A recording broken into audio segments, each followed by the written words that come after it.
네, 생방송 건강콜센터 여러분의 전화 받아볼게요. 여보세요? 네, 여보세요? 여보세요? 반갑습니다. 안녕하세요. 네. 자, 올해 나이가 어떻게 되셨나요? 네, 71살인데요. 예, 어디가 어떻게 불편하신지 원장님 인사 나누시고요. 말씀해 주십시오. 네, 어머니 네. 안녕하세요. 네, 안녕하세요, 선생님. 네, 어디가 불편하세요? 네, 저희가 오른쪽 무릎이요. 네. 12월 16일 날 갑자기 일어났는데 그냥 덜커덕 하면서 걸리더라고요. 아이고, 그랬어요. 그래서 제가 한 3, 4일을 못 걷고 이제 네. 안 되겠다 싶어서 병원에 갔어요. 동네 네. 병원에 가서 근데 MRI 찍었는데 내측 반월상 연골판 후근 쪽 파열이라는 진단이 아, 나왔어요. 네. 그래서 제가 그날 이제 21일 날인데 12월 21일 날인데 그날 가서 이제 무릎 주사 이제 맞고 이제 오금 쪽에 스테로이드 주사 맞고 해서 집으로 왔어요. 예. 왔는데 2주마다 한 번씩 그러니까 가서 또 무릎 주사 맞고 그렇게 약 처방 받고 왔는데 지금 2달이 다 됐거든요. 네. 네.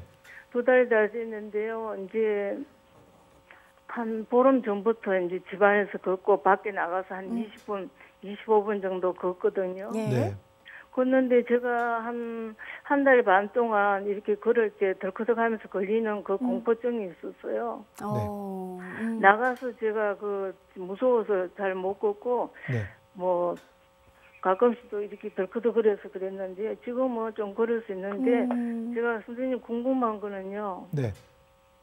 이 덜커덕하는 그게 아마 지금 연골이 파열되면서 옆에서 이렇게 그 부위를 찔러서 그런 게 아닌가 하는 생각도 들고요. 아유, 네. 예. 그래서 지금 제 치료 방법은 어떤지 했어요. 여기서 조금 더 나아지는 건지 네. 그렇지 않으면 악화되는지. 예.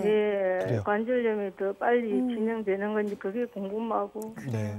그래, 어머니 처음에 MRI 검사하시고 설명을 들으실 때는 뭐라고 연골이 찢어졌다는 얘기를 들으시고 치료 방법은 어떻게 설명을 들으셨어요? 예, 치료 방법 제가 이 얘기했어요. 혹시 선생님 그 너덜너덜한 거 좀 지저분한 거 네. 관절 내시경을 해서 좀 다듬을 수 없느냐 그랬더니요. 네. 지금 진행 상태라서 그렇게 해도 오래 못 갈 거라고 그러더라고요. 그래요. 어머니 이제 치료하는 의사가 직접 환자를 보고 진찰을 하고 이제 치료 방법을 정하는 게 맞는데 이제 사람마다 치료 방법이 좀 달라요. 그렇죠. 그래서 어머니 지금 이제 연골 후각부가 뒤쪽 뿌리가 찢어지는 경우에는 이게 지금 증상이 한 2, 3주 정도 지나가면 원래대로 증상이 없어지는 경우도 많거든요. 네. 네, 그러면 이제 무슨 일이 생기냐면 아, 내가 증상이 없어졌으니까 좋아졌구나. 그리고 그냥 일상생활을 계속 하시는 분들이 많아요. 예. 그러다 보면 6개월, 1년이 지나면 관절이 조금씩 망가지는 거거든요. 네. 그래서 사실은 연골이 찢어졌을 때 적극적으로 치료하는 치료자들은 그 찢어진 연골을 될 수 있으면 원래대로 봉합을 시켜주려고 노력하는 경우가 많아요. 아, 그렇군요. 네. 뒤쪽 뿌리가 찢어진 것도 요즘은 기술이 많이 좋아지고 테크닉이 많이 좋아져서 봉합하는 게 옛날처럼 어렵지가 않거든요. 네. 그래서 자기 자리에 잘 고정만 시켜주면 재기능을 할 수 있는데 시간이 많이 지나가면 찢어진 연골이 모양이 바뀌고 지저분해지면서 원래대로 원상태로 돌려놔도 자기 기능을 못하는 경우가 많아요. 아, 네. 그러니까 사실은 연골 봉합술이나 이런 것들을 치료를 하려면 될 수 있으면 손상되고 바로 치료하는 게 좋아서 어머님은 걱정되시는 게 있다 그러면 다른 선생님 의견도 한번 들어보시는 게 좋을 것 같아요. 예, 지금 한 2달 정도 되셨으니까. 제가 네. 한 가지만 여쭤볼게요. 그래서 네. 제가 봉합을 얘기했더니요. 그 선생님도 그 봉합을 하게 되면 목발로 한 6주를 이제 짚어야 되고 발을 땅에 안 디뎌야 된다 하더라고요. 그 정도도 그렇게 해도 그렇게 별 효과가 없다고 그러더라고요. 제게는요. 제가 지금 말씀드리는 게 그거예요. 상태라서. 내가 예, 어떻게 여태까지 수련을 받았고 내가 그동안 어떻게 네네. 치료했는지 이거는 개인차가 굉장히 많아서요. 그렇죠. 학회에서도 반월상 연골 찢어진 거를 봉합을 해야 되냐 말아야 되냐 가지고도 항상 싸움이 있어요. 의견이 그 싸움이 분분하시군요. 서로 치고받고 하는 게 아니라 의견이 다른 거고 예. 두 개가 서로 결과가 이렇다 저렇다 계속 비교를 하면서 데이터를 쌓아가는 거고 나중에 한참 시간이 지나가면 아 결국은 봉합술이 더 옳은 치료였구나 아니면 절제술이 더 좋은 치료였구나 이렇게 결론이 나게 되는 건데 아직은 데이터를 쌓아가고 있는 과정이기 때문에 네. 어떤 치료가 어머니한테 더 도움이 될지는 어떤 선생님과 어떻게 치료 계획을 세워서 꾸준히 어떻게 치료하는지 계획을 잘 세우는 것만으로도 훨씬 더 좋은 효과를 받을 수 그러네요. 있으니까 어머님은 낙담하지 마시고 여태까지 검사하신 자료 있으면 가지고 다시 한번 다른 선생님 의견을 구해보시는 것도 좋을 것 같아요. 네. 자, 걱정이 묻어나는 목소리 어머니 네. 너무 걱정하지 마시고요. 원장님 말씀하신 대로 또 다른 전문의 선생님 만나보시고 이야기 나눠보셨으면 좋겠습니다. 전화 주셔서 감사드립니다. 다음 전화 받아볼게요. 여보세요? 네. 예, 반갑습니다. 안녕하세요. 네, 예, 나이가 안녕하세요. 어떻게 되실까요? 네? 예, 저 76세세요. 예, 76세. 예, 네. 반갑습니다. 어머니, 원장님과 인사 나누시고 어디 아프신지 말씀해 주십시오. 네, 어머니 안녕하세요. 저는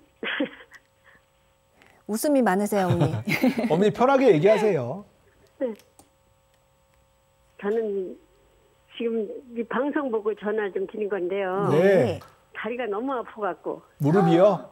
네, 무릎이요. 네. 어떻게 아프세요? 어머니 병원에 가보셨어요? 네, 동네 병원에 다녔어요. 엑스레이 검사 해보셨고요? 네. 뭐라 그러던가요? 연골이 좀 아주 인대가 저기가 좀 파열됐다 그러거든요. 연골이 파열됐다 그래요? 네. 네. 그래서 그 다음에 치료는 어떻게 하자 그래요? 그러니까 일주일에 한 번씩 가서 주사를 맞아요. 네. 그 주사 맞으시고 증상이 좀 좋아지나요? 어때요? 조금 이제 좀 괜찮다 또 며칠 되면 또 아프니까 일주일마다 한 번씩 가요. 네.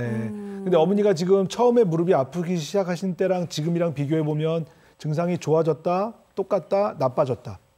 네, 똑같아요. 똑같아요. 아. 어머니 그러면 연골 주사 맞으시는 것도 좋지만 연골 주사를 맞는 이유는 무릎에 염증을 줄여주는 거거든요. 네네. 근데 무릎에 염증을 줄여주는 거는 연골 주사 맞으면 증상이 꽤 오래 가는 경우가 많아요. 좋아지는 경우가 효과가. 네. 그런데 어머니처럼 증상이 주사를 맞았는데도 일주일 있다 또 아프신 거면은 무릎에 연골이 찢어져 있는 경우가 많기 때문에 네네. 지금은 치료가 아니라 검사가 중요할 것 같아요. 그렇네요. 아, 정확하게 진단을 받아보시고 이게 그냥 주사 맞아서 좋아질 무릎인지 아니면 내시경을 해서 찢어진 연골을 다듬어야 되는 치료인지 아니면 네. 이게 굉장히 오래된 건데 지금 발견돼서 그렇지 사실은 관절이 많이 망가져서 다른 추가적인 치료가 필요한지 이런 것들을 네. 자세하게 체크하고 계획을 잘 세워야지 한 번에 치료가 끝나지 네. 그냥 계속 어머니처럼 주사 맞는 걸로 시간을 보내시다가 오히려 적정한 치료 시기를 놓치게 되면 결과적으로는 돌이킬 수 없는 데까지 진행될 수 있으니까 예. 지금 어머니는 치료받으시는 것보다는 진단을 정확하게 해서 원인이 뭔지를 정확하게 파악해 보시는 게 더 순서일 것 같아요. 예. 근데 저는요. 네. 한 3년 전에 이제 다리가 막 너무 아프고 그래서 이제 병원에 갔더니 네. 허리에서 뭐 협착증이라 그래요. 네. 이 협착증에서 이제 수술을 했어요. 네. 예. 그래서 이제 하고 났는데도 그냥 거기 병원에서 입원했을 때는 한 3일은 안 아프더라고요, 다리가요. 네. 예. 그러더니 3일 지나니까 똑같은 거야. 그래서 이제 원장님이 이렇게 아침에 저기 도시잖아요. 예, 예. 네. 그래서 원장님 어때세요? 그래서 원장님 산에는 안 아프더니 똑같아 다리가 저리고 그런 것도 그랬지. 저는 우선 발바닥이 너무 저려서 뻣뻣해요. 예, 예, 그래가 예. 그래서 어떤데 막 진짜 막 문지방에다 막 문지르고 뜨거운 물에다 별짓 다 해봐요 저도요. 네. 아유, 그러면은 그 당시에는 추가 진료는 안 받으셨어요, 어머니? 응? 여전히 그러면은 발바닥이 저리고 아프신 거예요?